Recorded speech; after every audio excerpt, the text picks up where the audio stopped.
Hello, this is Elaine Miller-Karras, and welcome to Resiliency Within. I am very excited about our guest today on our show. I've known Glenn Schiraldi for a number of years, and I recently saw that he had written a wonderful new book that I'll talk about in just a second. And we connected after not speaking for a couple of years, and here he is on the show. But today we're going to be talking about recovering from adverse childhood experiences. And Dr. Glenn Schiraldi will share his latest book, the Adverse Childhood Experiences Recovery Workbook, Heal the Hidden Wounds from Childhood Affecting Your Adult Mental and Physical Health. He's going to explore the links between adverse childhood experiences, which we'll call ACEs to make it simpler, which occur in the first 18 years of life, and health outcomes in adulthood. We'll discuss the overview of the ACEs research and the principles, self-managed skills, and professional treatments that effectively restore inner wholeness and increase well-being and happiness. But I want to tell you a little bit about Glenn because he's had quite a career. So first of all, he's a retired lieutenant colonel who was with the U.S. Army Reserve. He has served on the stress management faculties at the Pentagon, the International Critical Incident Stress Foundation, the University of Maryland School of Public Health, where he received the Outstanding Teaching Award and other teaching service awards.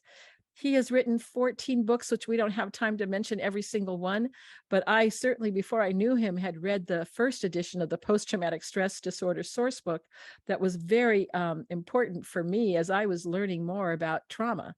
So he's also the founder of the Resilience Training International, which teaches people how to prevent and recover from stress-related conditions like PTSD, depression, and anxiety, with optimizing mental health and performance under pressure. But Glenn also graduated from the U.S. Military Academy, West Point, and he's a Vietnam era veteran. And you know, Glenn, thank you for your service and your continued service to the world community. And I know that you went on later and got your PhD from the University of Maryland. Now, you and your wife also are involved in addiction recovery programs that you also help to steward. So you're going to have to mention that a little bit for us to know. So anyway, that's a lot. So you've done a lot in this world. And so as we get started, is there anything in particular on your mind that you want to talk about first? What's going through your head? I know you've just come back from a family reunion.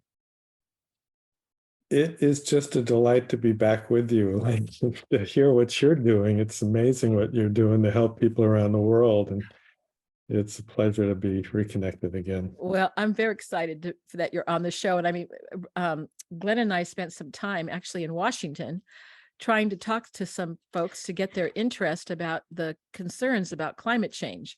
So I think we actually went to the White House, didn't we? We went to the White House and we went to Homeland Security, I think is what we did. We did a bunch of stuff that one day, I think. But anyway, I'm so glad to have you on the show. So let's start talking about the things that we know are very important, which is adverse child experiences that we all know about it. So can you tell us a little bit about the original 10 ACEs? And then I know that there's been expanded work with adverse child experiences as well.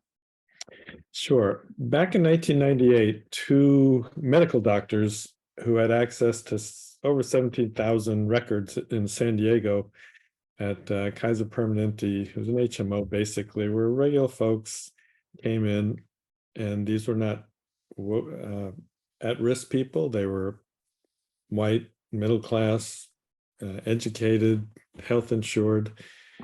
And what they found is that 10 adverse childhood experiences, the original 10, predicted, you name the medical disease, the psychological disease, the functional problems.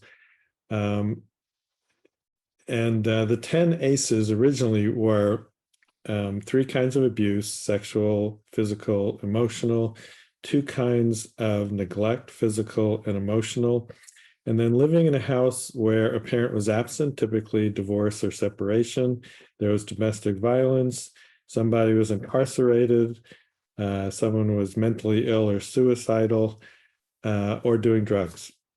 And so that was just the 10 most common. But what they found is the more of those people had experienced, the more likely they were to have depression, anxiety, PTSD, autoimmune disorder. I mean, just about anything that's been studied is predicted in a linear fashion. So the more of these ACEs, the more likely people are to have these problems.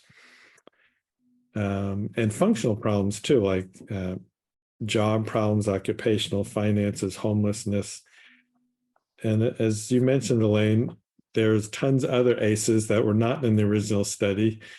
Death of a parent from any cause, missing parent, deployment, kidnapping, death of a family member for any reason, serious injuries. There's all sorts of things that can happen. Stress on the mother because of an unfaithful husband.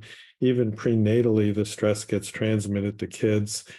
And who understands that when these kids become 20-year-olds and they're having problems? But often, not always, of course, but often you can look back and see that there were scars and wounds that were imprinted in childhood. And if they're not resolved, then people suffer. The costs of the economy that are astronomical in terms of welfare and healthcare and criminal justice and all sorts of problems. So this is So, not only a costly problem and Glenn, economically, but human suffering. do you think that the pandemic also plays in, that also could be an adverse child experience? The pandemic? Well, I think, sure, a lot of the health indicators increased during that time when people, had cabin fever and stuck together. Yes. So sure, you kind of got to look at everything that's going on in people's lives. But I find that what's intriguing about these ACEs, a lot of times we never talk about them because, if it's a soldier, for example, we tend to think, well, you had combat stress or you were raped recently, but fail to look back to early childhood, things that made people more vulnerable, say, to PTSD or depression and so on. And I think I read in the past too that when people are serving in the military, many of them have higher ACEs compared to the general population, Right. especially in the going into the I guess in the service as an 18-year-old, you may be leaving a household where all these adverse child experiences existed, and then you go into the military, and then you go into combat or have one of the other experiences, and then can exacerbate your problems with stress and anxiety. That's exactly right. And a lot of times our psychologists in the military are not trained to treat the early childhood problems. But the same thing with cops, with firefighters, a lot of these high-risk groups where suicide is prevalent. You've got to look at the whole picture, not just the recent operational stress. So one of the reasons that I really was very excited about hearing about your book was these are very the implications to society, as you've already mentioned, are huge. But then, we need to talk about the healing aspect and how can we, if I know that I have 4 adverse child experiences, and I know that in the research, much of it says if you have 4 or more, you're at increased risk for many things. And if you have 6 or more, I think your lifespan is cut by 20. So we're not talking about something that's benign, but we're also talking about something physiologically that happens when we're kids that runs a course into adulthood. So what keeps us from healing from ACEs? What, in your opinion, keeps us from healing? It's hard to be aware what is imprinted below conscious awareness. And this may be a little long explanation, but there's a tremendous growth spurt in the brain between the last trimester of pregnancy to year 3. And prior to year 3, the left brain is not fully online. It's not fully developed. And so the left brain is, what allows us to speak about bad stuff or consciously remember. Most of the stuff imprinted in the first 3 years of life is in the right brain, which is visual. It is strongly connected to the emotional survival portion of the brain. And a lot of these early childhood memories get imprinted below conscious awareness without words. And so fast forward 20, 30 years, when a psychologist says, well, tell me about your feelings, tell me about that experience, they don't recall because they're not fully aware of it. But there is a sense of dread typically. Maybe it's shame or maybe it's fear. All that stuff's playing out, and the adult goes, well, I'm an adult, I should be able to work through this. Well, sometimes you can, and often one can't, because who teaches people skills how to deal with say, abuse as a child. And by the way, after the third year of life, when the left brain is online, it still goes offline for really traumatic stuff, overwhelming stress. And so again, even later childhood adversities can be stored in the right brain, non-verbally, beneath conscious awareness. And so the way you approach healing is different than, the typical talk therapies that our graduate students are getting trained in today. I mean, because if you had trauma at the age of 2 and it's stored differently, I mean, you may not know what happened to you that is causing your distress. So when we ask people, well, tell us what happened to you, or what's the emotions about what happened to you, it may be a blank stare. They're not Mhm. certain. They just know something's not right. And you know that I have a proclivication of talking about it's in the body. And we know that it's stored in the body as well. And I know that you and I have talked about this before. But Yeah. so then how do people then heal from these hidden wounds? What are some of the things that you have learned, and that you talk about in your book?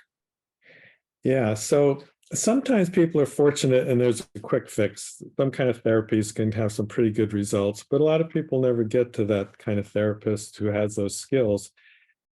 Nevertheless, there are a lot of things people can do to heal. Some of those things can be done on their own, in a self-managed way. And again, not to say that a skilled mental health professional isn't life-saving. Anybody who's had such a person for a family member who's needed it knows how useful they are. But I've kind of described a 8-step healing process, uh, and whether or not someone gets mental health professional service, these are skills that make us stronger, make us happier, more able to thrive. So, of those 8 steps, the first 4 steps help us to prepare to modify these old memories that are stored in a nonverbal way. Then, step 5 and 6 is reworking those memories, rewiring them, because a lot of these memories will never rewire unless we actively take steps. Then we transition to a happier life. And then step 8 is knowing when and how to find good mental health professionals. So step 1, and Elaine, I think you've done so much germinal work here and so much good in Thank spreading you. this. Step 1 is regulate dysregulated arousal, because if you're stuck on too high or too low, we're wired not to be able to think in a left brain way, rationally with words.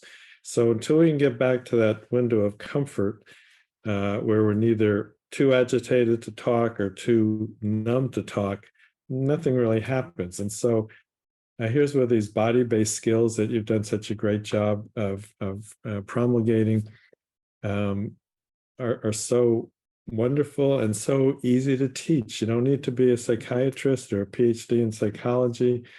For example, the right brain has strong connections to the emotional survival brain, uh, parts of the brain. And so a skilled clinician might say, okay, as you're talking about that rape, I notice you're getting really tense, your face is getting flushed. How about we put the story aside? And I'd like you to stand up, and from a good, stable stance, I'd like you to just imagine pushing away a resistance. It could be the perpetrator, it could be stress, it could be anything. And just track in your body how that feel, because as you know, Elaine, when we track, good things Yes. happen in the brain. All parts of the brain come back online. I love the kneading skill, where you simply experiment with different ways to squeeze your forearm, go up and down that forearm, and then see how things have changed both there and throughout your body. There are grounding exercise where you simply get below beneath your words and just say, feel the back of your back. Notice how your fingers expand when you breathe. Put a hand on the heart. Anywhere else that's feeling stress, and just track what that feels like. And so there's some wonderful skills to just get us back to the resilient zone, where we're neither numb nor too agitated to talk. So that's step 1. Well, and I love step 1. Thank you for sharing step 1. I've spent a lot of my time in step 1, because if we don't do the step 1, sometimes it's very hard to get to the next parts of your healing. And Yeah. oftentimes people think, well, I can just talk this away. Maybe I'll just tell my emotions so many times that I'll be better. I can't tell you when I had an active psychotherapy practice that many people had been to really scores of mental health therapists trying to get this answer.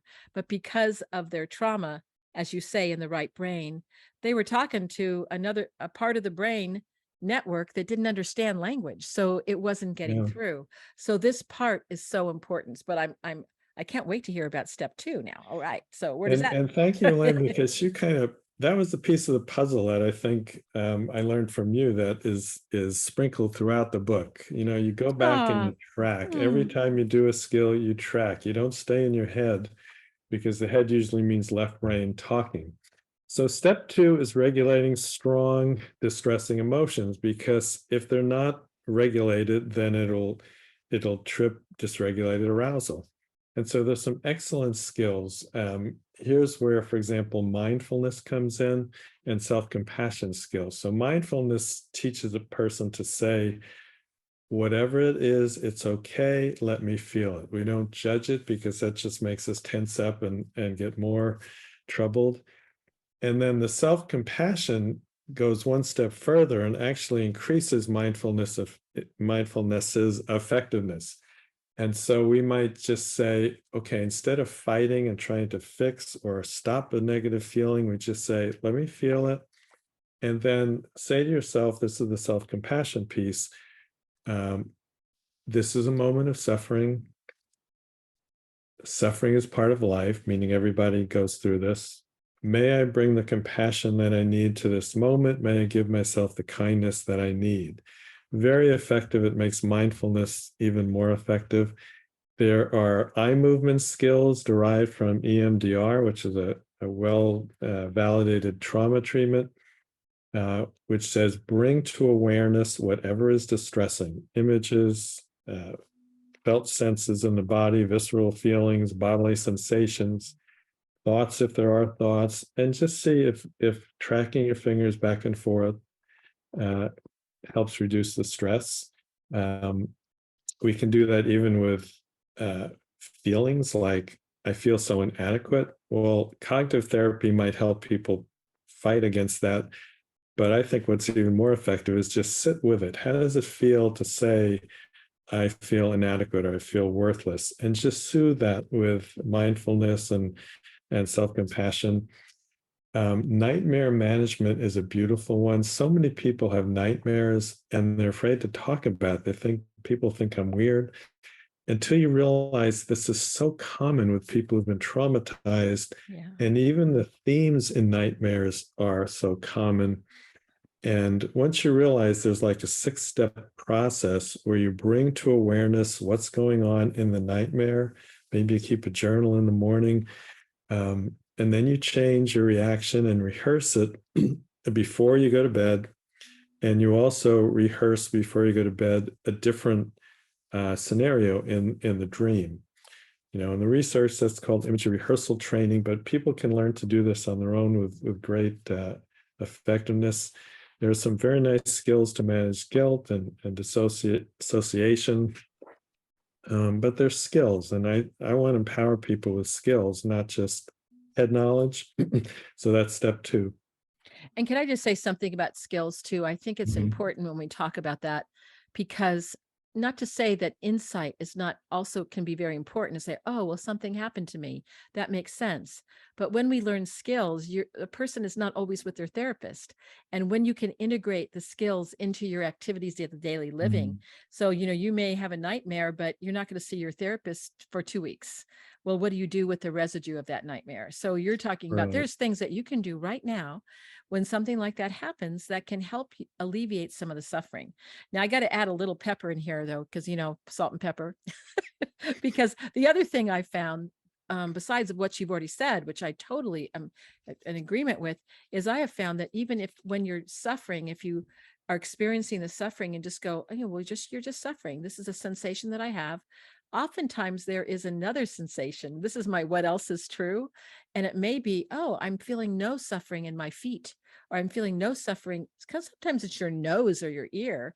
And if you bring your attention there, that Mm. same process happens of settling the nervous system. And that's also a Right. skill, and it's tracking. It's just tracking in a Yeah. different way. So Yeah. I'm just adding that to your No, I recipe. appreciate that. Some Yeah, people call it pendulating, where you realize you're not overwhelmed, you're not, the whole world isn't suffering. There are pieces of your life and your body that ex- is pretty okay right now.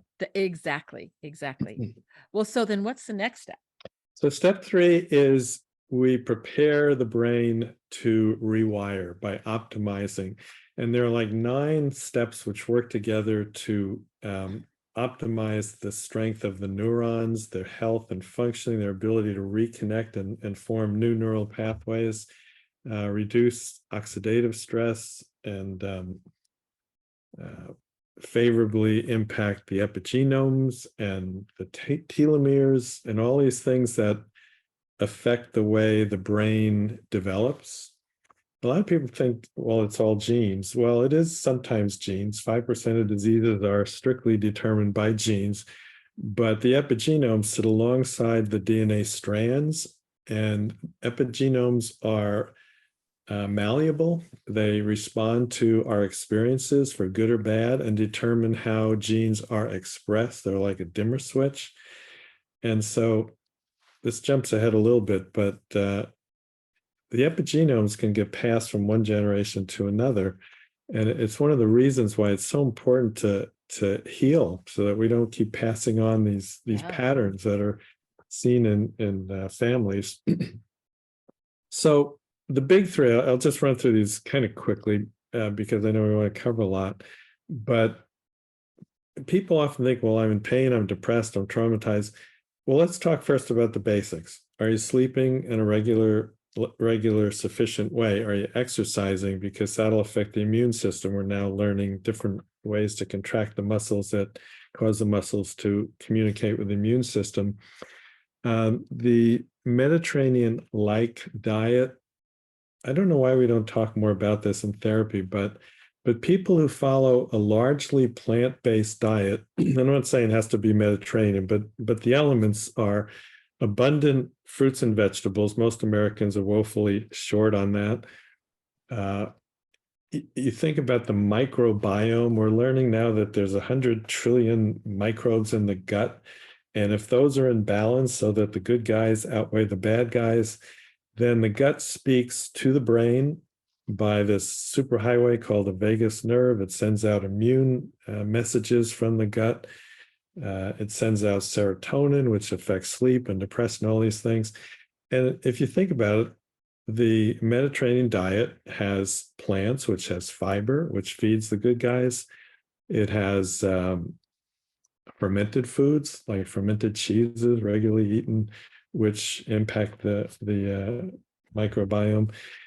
I got to put in a quick word about caffeine.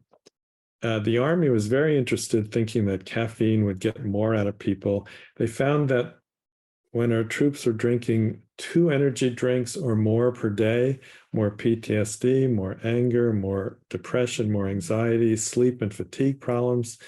And so it did just the opposite. And even if you're doing 1 energy drink a day to 1 a week, still many of those problems are greater. Hydrating,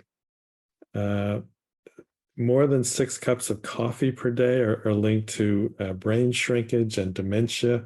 There's a ton of medical conditions, all of which are easily treated, like thyroid problems and sleep apnea, which if we don't treat them, they just mess up the brain. They impair our ability to function. There's anticholinergic medications, which are often not talked about. Acetylcholine is a neurotransmitter. An anticholinergic medication blocks acetylcholine. Where do you find these anticholinergic meds? Any sleep product, prescription or over the counter, antihistamines, tranquilizers. To me, one of the worst medications is benzodiazepines, Yep. which set people up for Alzheimer's. getting sunlight, avoiding toxins and pesticides and so on, and managing stress, which is, it's so easy to say, but So hard to do. skills, yeah. So that's step 3. All right. Well, step 3 sounds, so when people say follow a good diet, nutritious diet, you're talking about the Mediterranean and you're talking about fruits and vegetables and really trying to be heavily focused on that because that helps the body physiologically. Mm-hmm. Okay. Right. Also whole grains, nuts, and seeds. And the My Plate, the USDA's new guidelines are pretty consistent. I used to be embarrassed to talk about it, but now it's pretty good. So if you follow the USDA My Plate, you can find that on the web. You're going to be pretty close to a good Mediterranean diet. So step 4. Oh, did you want to say something? Yeah, I'm going to say something because it's time for us to take a short break. So I would like to, if we could wait for step 4 till after the break, because I'm intrigued by this, but I also want to ask one quick question. So what you just talked about, is this all in the book too, that if people wanted to refresh about what you were talking about in terms of the scientific aspects of health and well-being and ways to heal from ACEs, is this all written in the book? It is. Ah, It is. because I want to say now, say the name of the book for me one more time before the break. The Adverse Childhood Experiences Recovery Workbook. All right. So I want everybody to go out and buy that book today. That's why I wanted you to say it one more time before the break. So we're going to come back and we're going to hear more from Dr. Glenn Schiraldi about step 4. And I don't think I'm going to have time for all the questions. So I'm going to have you back again. But anyway, I want to make sure we get the key ingredients for the recipe. So we will be back in just a couple of minutes and we will continue our conversation with Dr. Schiraldi. Welcome back. We are with Dr. Glenn Schiraldi, and I want to say the name of his book one more time, The Self-Esteem Workbook, The Resilience Workbook. I think I'm actually naming all of the books that he's written. I want to go to the next. Oh my goodness. Those are other books that he's written, but his new book that we're talking about today is the Adverse Childhood Experience Recovery Workbook, Heal the Hidden Wounds from Childhood Affecting Your Adult Mental and Physical Health. Now, Glenn, they can get that on Amazon, can't they? Or on all sorts of different portals? Yes. All right. Well, we are now on step 4 of the workbook. So over to you. Okay. So step 4 is just a beautiful one, I think, and it has to do with strengthening and stabilizing the destabilized nervous system. So if you think about it, a lot of the images that are stored in the early years are right brain stored. And so what we're doing here is we're not going to rewire the trauma memory yet, but we're going to create new neural pathways that can be infused later on. And so real quickly, the principle is we can use imagery to re-experience what an ideal childhood would have been like, having good attachment figures. And so you can just imagine having 2 ideal parents, say, who cradle you with love, and they make you feel like you matter, you're valued, and that you give them joy. That's a big one. Life can be fun again too. And so we can reimagine feeling enjoyed by a loving caretaker. Another option is to imagine that you, as an older, wiser adult, return to that suffering child and provide whatever was needed, encouragement, an embrace, physical protection, counsel, whatever is needed. And so those scripts are kind of laid out. Then all of this that we've talked about so far is to prepare us for these next 2 steps, which is to rewire the actual childhood memory, the adverse childhood memory. So the float back skill was developed by the originator of EMDR, Francine Shapiro. And what you do is you take the triggering event, that is an event that reminds you of an old adverse childhood experience, and first you soothe and settle the triggering event. Like just last week, my boss scowled at me, and it threw me into a tizzy, and I don't really know why.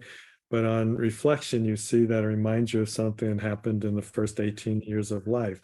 So first you settle that recent experience with softening the body. Again, we start in the body, and just open your heart to feel, open your gut to whatever it is, just feel it. You can use your mindfulness, your self-compassion, your intentional breath, where you take an intentional in-breath, and on the out-breath, just let awareness of that discomfort dissolve as you move somewhere else, say in the body. Then you trace back to the early childhood adversity and bringing all those compassion skills, the soothing skills, the self-compassion. You can add the eye movements, the tapping skills that are also taught in the book. You can time trip. Just imagine you as a wiser person going back to that early experience, providing what was needed, safety, calm. We can do that with thoughts. Now, again, cognitive therapy works on core beliefs, and it says punch back. The approach we use here is, instead of trying to reason your way out of core beliefs, is look at a core belief like I feel inadequate, I feel unlovable, soothe it in the body, and then go back to an early time when you experienced it and soothe it again, and tracking always. That's always the theme throughout this book.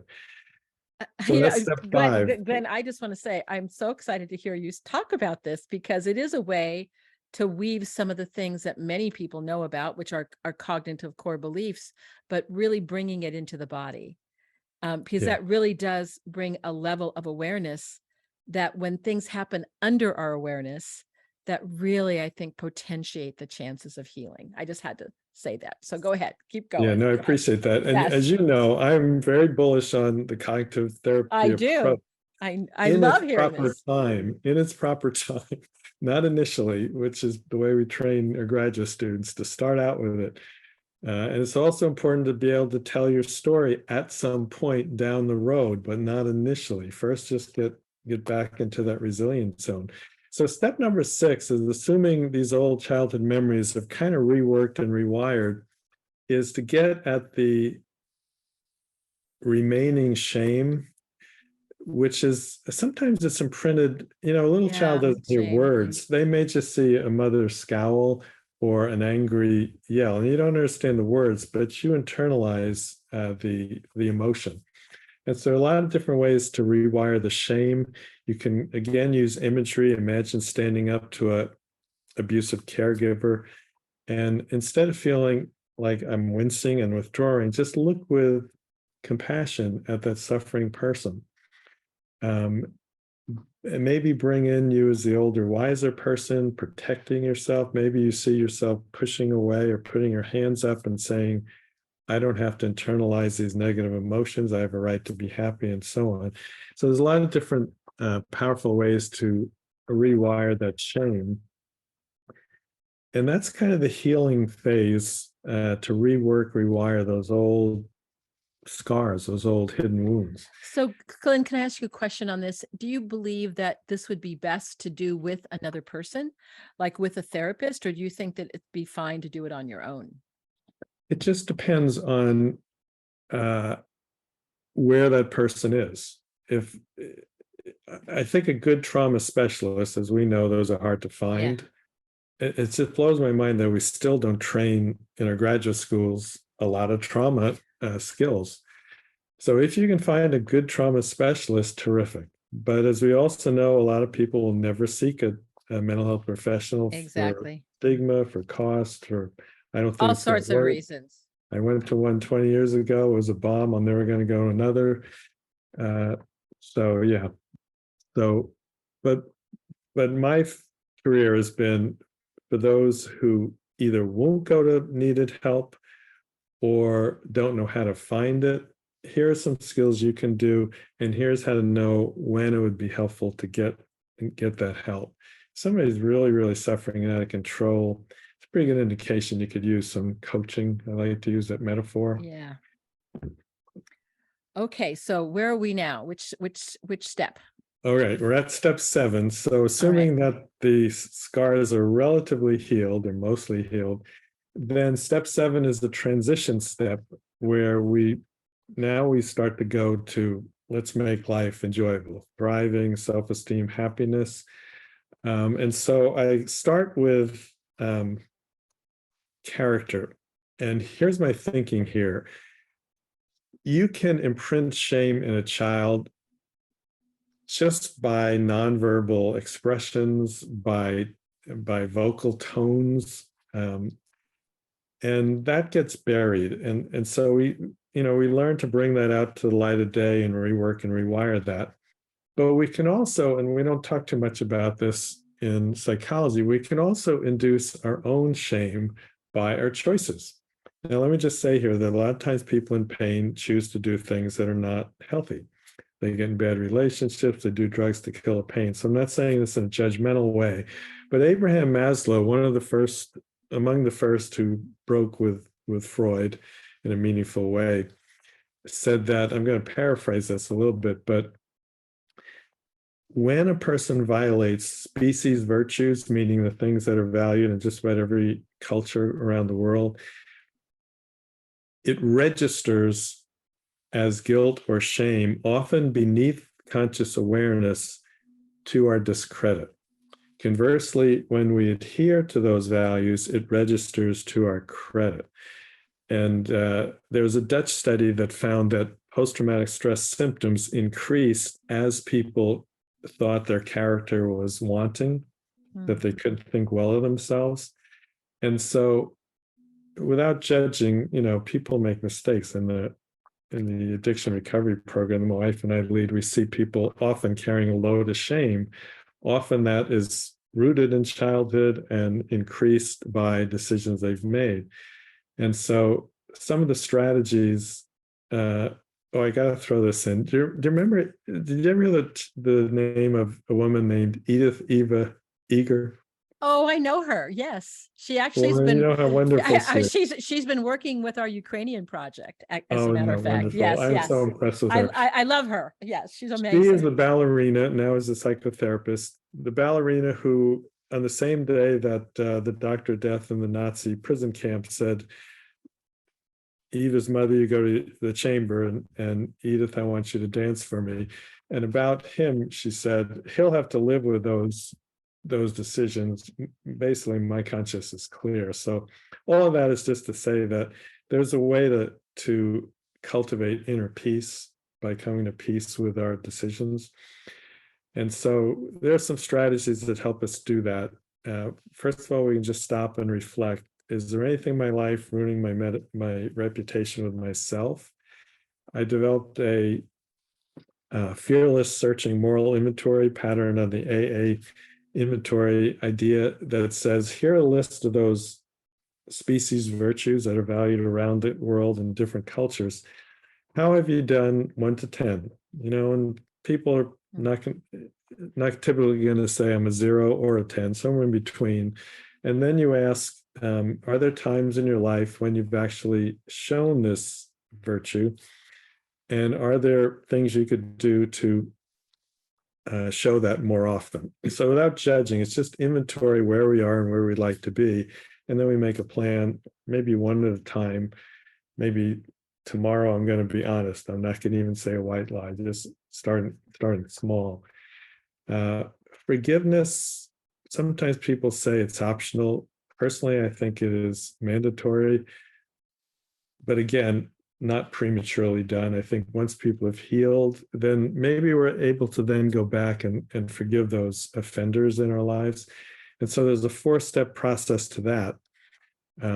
Step 1 is to feel forgiven. It's very hard to forgive others when we haven't felt forgiven. On the other hand, if we felt forgiven and loved, and someone says, that was a dumb thing you did, but I really still love you, then we know what it's like. And so here you're asking at the break about aha moments. I was training veterans in Texas one time, and a salty veteran, Navy veteran, came up to me. And if I ever saw him in a dark hallway in a ship, I'd probably turn and run. But he said, I don't believe in the higher power, but I'm haunted by regrets for what I've done with my life. What can I do? And I said, well, there is a technique developed by the VA where you say, imagine that you're sitting with a kind moral authority. It could be for a believer, it could be a deity, it could be a spiritual guide, it could be a friend or an imaginary figure, but that moral authority loves you and wants you happy, has your back, and he will hear your pain and feel it with you. He will probably express understanding and empathy and confidence that I trust that you will use those negative experiences and grow from them so that you can be more helpful to others. So that's feeling forgiven. Then we forgive ourselves because, as my old roommate at West Point said, my company mate said, what did we know when we were 18 or 48 or 68? We're all kind of learning. Then we forgive others, including caregivers who may have offended. What did they know? And then we seek forgiveness. And sometimes the only thing we could do for poor choices is to choose to live a good life, a virtuous life. There are things that feed the soul, and we don't read about that too much in psychology books, but some very interesting research. When veterans with severe PTSD were asked about their spirituality, those with adaptive spirituality responded the best to PTSD treatment. And they defined adaptive spirituality as being involved in spiritual practices like reading Holy Writ or prayers, things like that, being in a community, a group, feeling that they were collaborating with their higher power, not being judged and isolated. And they understood forgiveness and forgiving and being forgiven. And so there's skills to just sometimes simply ask, were there any spiritual practices in your life that used to be comforting and soothing that might still be useful? And sometimes I found that also awakens things that maybe haven't been thought of for literally decades. That, oh, I remember that I used to say this prayer with my grandfather, and it was comforting to me then. That's something you can Yes. call up from the past to the present. The other thing I wanted to just piggyback on what you said, I've traveled so many places around the world after disasters.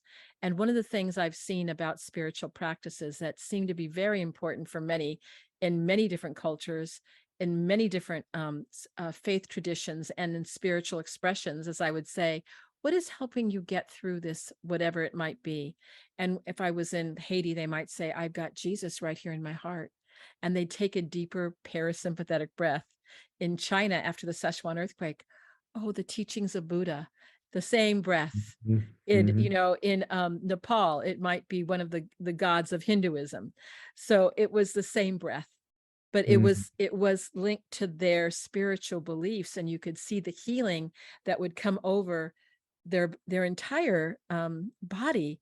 And then the expressions were often about something that was more compassionate and hopeful. Very wonderful way that we're designed as human beings. So go ahead. Adaptive spirituality, that I like that term. Thank you. Yes. I am satisfied, having interviewed World War II combat survivors and amputees and POWs and rape survivors. Love is the healing agent. And I used Yeah. to hesitate to say that. It sounded unscientific, but it changes us. You It can changes us. measure the Changes us. brain, measure the body. It's the chemistry of our bodies. We're wired to be loved and to give love. Mother Teresa said it first, but Barbara Fredrickson, who is a scientist, said it almost in identical words. So anyway, there are ways to reintroduce joy into our lives. Scheduling things that used to be pleasant that maybe we've forgotten to do, and often that happens with depression and trauma. You get stressed, you stop doing the things that were fun, and then you get into a hole and you think nothing's going to work. And so in a very structured way, you can say, here are 300 items, check it if it's ever been fun in the past, check it again if it's something you think might make you feel good, and then make a plan to do some of those on a regular basis. Well, and So I that, also, and isn't it the other thing too, just like when you have the imaginal field, they can imagine whatever that resourceful thing is that's on the checklist and imagine it with them right now in the present moment. And that would, that can evoke those same sensations and experiences of joy that they may have right, experienced years right, ago. right. That's our resource development in the I community was going to resiliency say model. Yeah, that's what you call resourcing, which is a that's wonderful right. skill. Resource development. So the same Yeah. thing. So did we get to all 8? Was that number 8? Well, 8 is having to do with therapy. And I'd like to just mention 2 that I'm so super impressed with. People are often familiar with EMDR, eye movement desensitization and reprocessing. Very effective, very validated. Department of Defense uses it. There is a woman who has taken EMDR so much further. And she has a real interest in drama and the arts. And so she started to change it. And her trainer said, look, you either got to stop doing this new stuff or else don't call it EMDR. And so she calls it accelerated resolution therapy. And to me, it is brilliant. So she'll start, and we would relate to this, Elaine. She starts by saying, okay, when you think about that traumatic event from year 4 or whatever, start with where do you feel it in your body? Let's process that with eye movements. So now you're back in the resilience zone. Then let's bring up the image, because so much of the stuff that happens in the early years is processed and stored in the right brain with images. Let's soothe and settle that one with eye movements. Now let's imagine you erase that. Maybe it's with a eraser or a broom, and rescript it. You're the director of your life. What would that look like if that happened differently in a way that felt good? And then ultimately, let's imagine you're about to cross a bridge, and before you cross it, you're going to dump off any remaining baggage, such that when you go over that bridge, your life is beautiful and normal and happy. And then let's reinforce that with I've seen she has sometimes in one session, she will take many therapists a whole year to do. And what is this therapist's name? Lainey Rosenzweig. All right, Lainey Rosenzweig. Well, I'm going to have to look her up. Maybe we'll get her on the show to talk about accelerated resolution therapy. It's to me, it's just brilliant, because it brings so many healing elements in a rather directive way, and not just asking people to free associate, which can be helpful too, but this seems to work even faster. So I cannot believe that you got through all 8, first of all, and you've given us a really good example of why this is so important to read your book. We have just a few minutes left. So, Glenn, I just, want to ask you, what are some parting thoughts that you would like to leave our listeners with of what, you've had, such a lived experience. I just so admire the work that you do. And I would love to learn more about the work that you and your wife are doing in addictions as well. So what are some parting thoughts that you would like to leave our listeners with today? Well, thank you for those kind sentiments. And I feel that way about your work as well. I would say you don't have to suffer for decades. There are healing solutions, there are skills, and often we suffer not because we choose to suffer, but we just don't know the way not to suffer. And those are skills that can be learned. Sometimes it's hard to find. You might find it with a good therapist, sometimes in a good book, but you just don't have to suffer without hope. But again, to me, the things that consistently work are grounded in love. If you can feel love for your pain, that tends to soothe those scars. And so much of what we do is just helping people feel like they matter. You don't have to be perfect. You just have to realize you're of worth, that you are worthwhile, meaning worth the while to grow and to heal. And so don't say stuck. If you can't afford professional help, find a good book. Albert Ellis used to say most of the stuff he taught could be taught in a grade school by a teacher or a book. And that's what I feel about a lot of mental health skills. Well, and that's what I feel about your book. So say the name of your book one more time. The Adverse Childhood Experiences Recovery Workbook. And I really would encourage people to go out there and buy it. And I guess the other thing, Glenn, I want to say, I know that you have also worked with a lot of veterans and law enforcement, and that can be a tough crowd. And I know that you extend that love to them in healing, because there's so much suffering that happens in that world. And I know that's important too right now in our world. It certainly is. It certainly is. You were asking me before about aha moments. I remember one cop that was traumatized by holding a baby that he couldn't resuscitate after he drowned. The baby was the same age of his own child, and he learned how to rework his nightmares and rescript the image so that now he was holding a sleeping baby who wasn't any longer blue around the lips. So there are just so many ways we get stuck and think we'll never get out of this. There are ways to get out of that. Yeah. Well, I just like to say thank you so much for coming on the show. I have learned a lot today, and I'm sure our listeners have as well. And for our listeners, I just want you to remember what else is true. I think Glenn and I have devoted our life to that, seeing suffering and also helping people to find ways that can lead them out of that suffering. So until we meet again, this is Elaine Miller Karras signing off for Resiliency Within. And remember what else is true in your life.